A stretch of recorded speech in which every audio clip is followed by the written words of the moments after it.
With the recent reveal of Simon Belmont being in Super Smash Bros. Ultimate, the gang is back. What do I mean when I say that?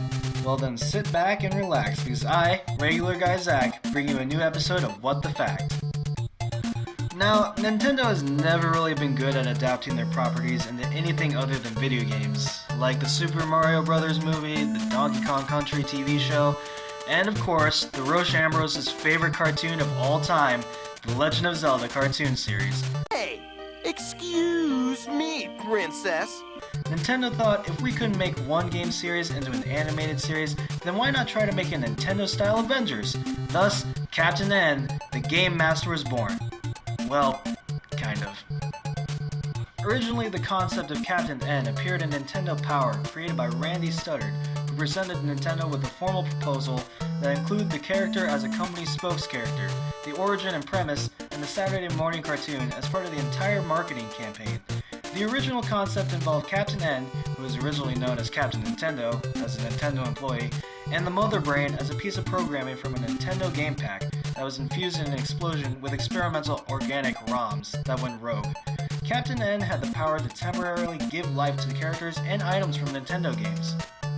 Nintendo America liked that idea and created Captain N the Game Master, but did not credit Randy for the idea, because they were able to change it up enough where it wasn't too similar, but still had the original idea. Like how a calzone is basically just a rolled up pizza. You can say you're different all you want, calzones, but I know you're just a quesadilla pizza. Oh, sorry, I'm getting a little off track. Anyways, the plot of Captain N still had him fight Mother Brain as the main enemy, but instead of using different Nintendo tools to stop her, he had a time of Nintendo characters that were created by other companies like Capcom and Konami. That's right, we had characters like Simon Belmont from Castlevania, Mega Man from the Mega Man series, and Kid Icarus from, well, Kid Icarus. But the problem with these guys is they were some of the worst character personalities to ever exist. Okay, so first off, Simon Belmont was no longer a badass vampire slayer, but a narcissistic bro dude. Kid Icarus was just annoying, and has this problem with everything with the suffix "icus." For example, moments before a wrestling match against King Hippo, Kid Icarus declares, "If King Hippicus sits on me, I'll be Squashicus Maximus." And Mega Man wasn't even blue, he was green. I mean, come on guys, he was called the Blue Bomber. Could you not have messed up that one thing?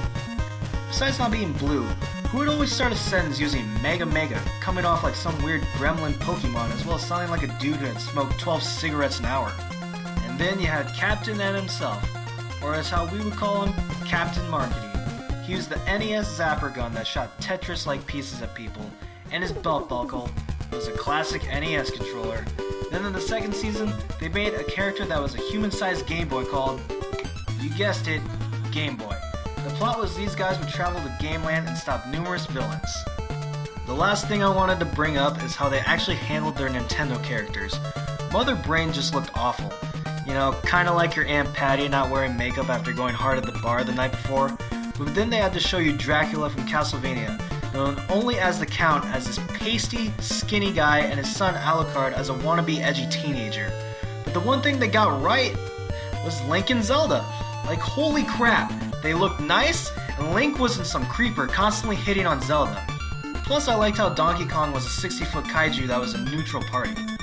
Captain N was your typical 80s cash grab of cartoons trying to get your money back, but with the recent reunion in Smash, I'd be down for, I don't know, maybe some reference to it in the game. With that said, this has been Regular Guy Zac, and this has been What the Fact. Don't forget to like, subscribe, and share if you would like to, and leave comments if you would like to suggest a fact for us to cover.